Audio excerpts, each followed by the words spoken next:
Well, good evening, ladies and gentlemen. Welcome to a special broadcast of the Q-Files, the 20th of July. The year is still 2009. So many earth changes going on, so many convulsions taking place throughout the planet. Weird weather being attributed to the volcanoes that are going off in the Kamchatka Peninsula.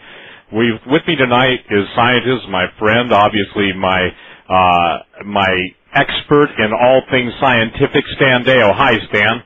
Good evening, Steve. How's weather where you are? Well, actually, we have a nice day for a change, but I can tell you this is not the place you want to grow a garden. No. Well, we've actually got a little bit of cloud and possibly a sprinkler, too, where we are for a change. I mean, we're very dry, as it normally is, but anyway, El Nino favors Colorado with rain, so this is our chance to shine, I guess. Right. Well, Stan, basically now, are you into the data stream? Are you allowed access, or have you found a way to get access to the sea surface temperature anomaly maps? I have, Steve. I'm purposely withholding where I'm getting it. Yeah, don't say anything. That data stream to dry up, you know. What are your concerns now, Stan? Obviously, the big news is the oceans are rising. Obviously, we've got the volcanoes going up. We've got the, subsea volcanoes going up, some rather interesting earthquakes in the area, of New Zealand, et cetera, in the South Pacific. But what are your main points of concern right now?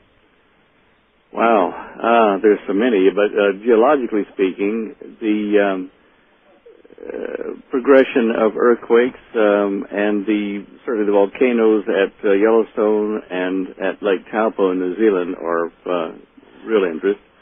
We've been seeing a number of significant earthquakes around New Zealand, and of course you're aware of the one that hit off the southern island tip of New Zealand about a week or so ago. Correct. Which is over a 7.5 or so. And which the new data that we've got on this map did forecast. The new data stream I've got for doing this, forecasting earthquakes, is a little more difficult for me to analyze, even though it's a much higher resolution one than we had before. It means I have to be very careful about very small dots of color change rather than larger ones, which the original Navy one gave me. So there's going to be a little bit of error in here, but so far we've been able to see a number of the significant quakes show up within a day or two of putting the map up. So that's pretty good. Right now, we're still kind of testing and fine-tuning it here, but for instance, the earthquakes that occur in Puerto Rico, we just don't see anything for them at all. We never did on the original map either, but there's just something about that area, the formation, what it's made of, what kind of rock or whatever it is, does not show a thermal change when it's about to break. But the west coast of the United States sure does, and some of the islands in the Indonesian area, some near Jakarta, Australia, New Zealand, all those are pretty good. So we're pleasantly surprised and happy to have the new data stream online. I'm working on today's. I haven't quite finished it yet because we ran out of time for the show, but it'll be up within about an hour after the show. We're seeing a threat of quakes in the Washington, Oregon area near the coast today. I don't know that it will be a large quake, but it's certainly going to be a quake in the next 2 or 3 days from what we can see, and some more off the shore of southern Mexico. Now, did you see the story, since you're talking about the Pacific Northwest, did you see the big story that, quote, scientists underestimate the fact that there are horrific tsunamis that have hit the West Coast? Are you familiar with the news story that just came in? Hey, how could I miss that? Holly put it up for our story of the day on the website. So. Hey, I got news for you.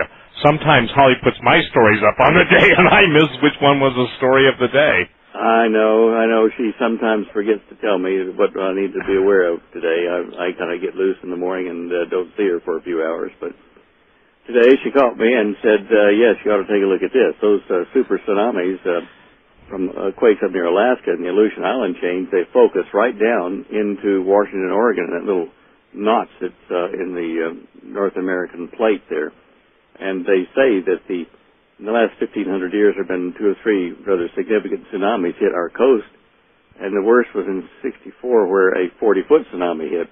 But they're suggesting from the article that there's going to be an even greater, or a chance of an even greater tsunami from the next one that happens. And you and I both know that earthquakes have been occurring all over the planet more regularly than normal. And in, say, in the last 6 months, I've noticed that the earthquakes are in weird places where you don't normally see them. Have you picked that up?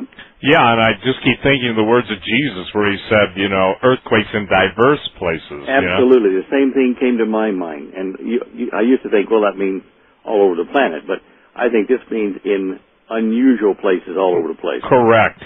That, I believe, is the original meaning of the Greek. And I think it also probably meant these earthquakes would occur in diverse places where people live so they could say, hey, that was an earthquake, not depending on subsea ocean monitors or satellite monitors or whatever. This was on people saying, we had an earthquake here. Well, one of the things, too, that's interesting is when you and I first started doing talk radio, I think, we were talking about 600 seamounts underwater volcanoes. Then over the last several years, it went up to 6,000. That last Russian volcano that went off in Kamchatka Peninsula a couple of weeks ago, did you see the ash plume? That was my photo of the day. I'm sure you had it on your website, too. Yeah. But we're even getting sunsets up in Montana now. There are no major forest fires any place in the West Coast, but that ash, when you're hitting 135 to 150,000 feet and you're hitting the Gulf Stream, then we in Montana have had a cold air mass coming down from the Arctic. It's fascinating to me that people don't realize how close at 600 miles an hour Alaska or the Gulf of Alaska is, and then even how much closer the Kamchatka Peninsula is to the Pacific Northwest and to the Mountain West.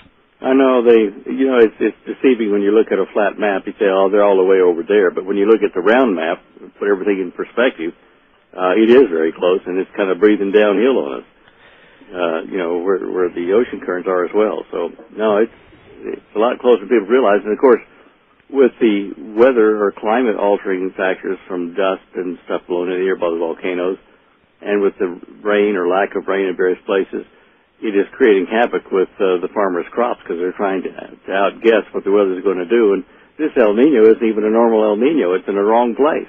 It's out more in the mid-Atlantic where it's not in a southern, oscillation zone.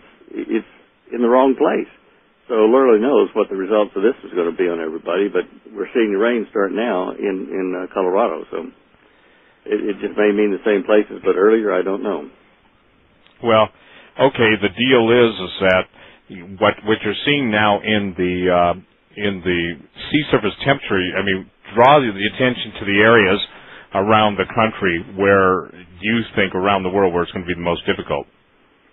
Well, you mean as far as quakes or? Yes, where the big one now. Let's talk. I'm sorry, you said the Pacific Northwest.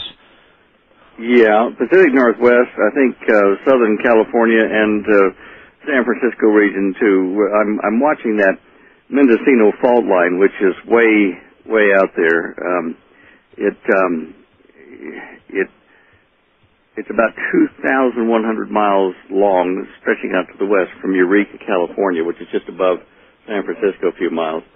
And that thing there has been showing signs of trouble for the last, 2.5, 3 years.